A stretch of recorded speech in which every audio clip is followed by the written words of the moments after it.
Okay, it's time to start finishing.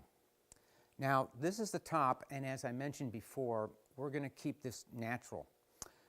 I don't want this maple to yellow significantly over time.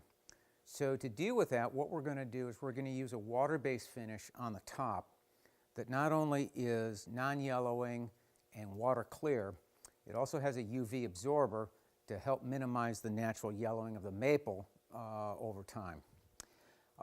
My experience with water-based finishes, though, are that they really don't pop figure on figured woods like this maple. So what we're going to do is we're going to actually wipe on a 1-pound cut of super blonde shellac onto the surface before we start finishing with a water-based finish. I'll also spray this on the base. That will help to minimize some bleeding that you might get with the water-based stain coming into the water-based top coat that we're also going to use on the base. Now, I made this last night. It's fully dissolved, and to apply it, I'm just going to use some cheesecloth.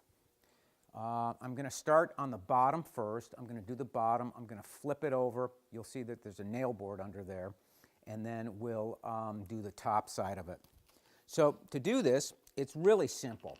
You just take the cheesecloth, just get as much of the shellac in there as it will hold, and just wipe it right on the base. Now again, this is the bottom.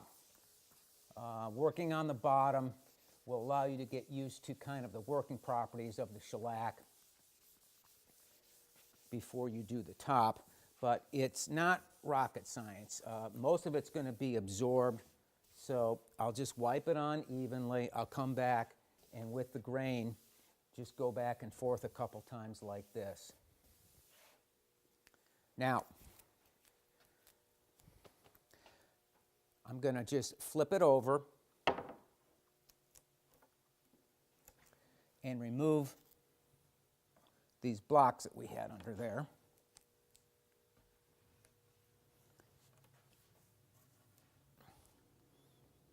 And that way, sitting on that nail board, we can get that to dry. I'll load my shellac pad up a little bit, and then I'll do the same to the top. Now, this is when finishing is fun. You really start to see that hard work of surface preparation, careful selection of the boards for the same color, and all that good stuff that you like to do when you're building. At least I like to do. Do the edges last. Now we're just going to put this one coat of shellac on here. We're not going to put any more, because if I put on more than just this one coat, it would get too dark. And I don't want to do that. I want to kind of keep this nice and as light as possible. That's it. That's all you have to do right now with the shellac. Now, when it comes to applying shellac on the base, we're going to spray that, because if you wipe the shellac on over the water-based dye, because that dye has some alcohol solubility in it, you could pull it off. So the rest of the project we're going to spray.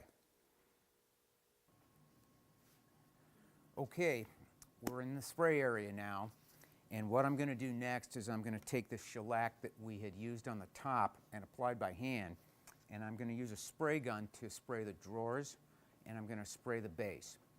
The reason I'm spraying the drawers with shellac is I really want that figure to pop on the drawer sides. And the second reason I'm going to apply it is I want to seal the water-based dye off from the water-based top coats that we're going to apply as the final coat.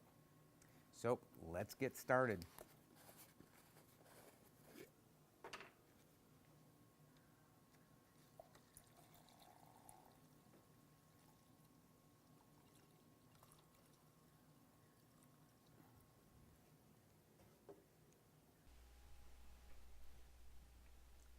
Okay, I'm in the spray booth. I'm using a gravity gun, and notice a couple things.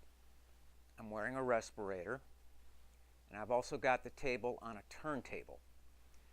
It's much easier to move the piece and you stay put when you're spraying rather than trying to move all around the piece, dragging the spray gun and the hose with you. With this first sealer coat, I'm applying a pretty light coat of shellac. I'm working pretty quickly. I just want to kind of get the shellac to the point where it looks a little bit wet. I'll keep turning the piece, spraying the legs from the outside, the inside.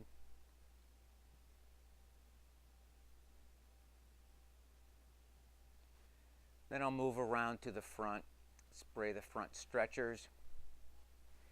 And usually by the time I get to the end, the shellac is dry enough to apply another light second coat.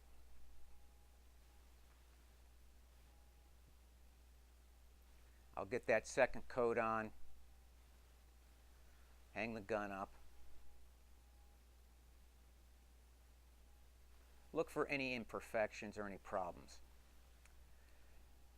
Then I'll flip the table over and I'll get this underside of the ledge.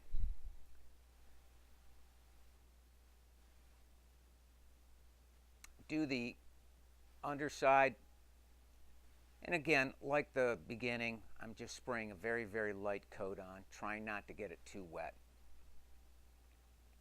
While I'm here, I'll spray a very light sealer coat on the inside of the base by the drawer area. Just a light coat, nothing very, very heavy.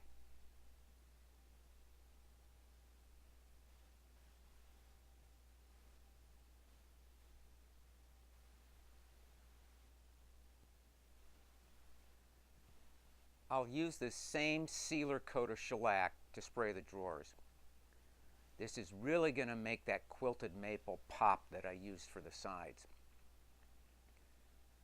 Once again, I'm working on the turntable and spraying very, very light coats, just enough to make the wood look wet and to bring out that figure.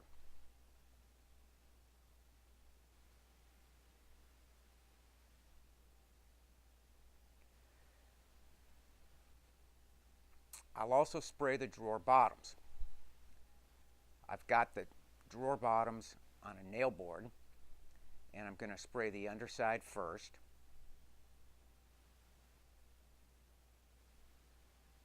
I'll hang up the gun, and then I'll flip the boards over so I can spray the other side.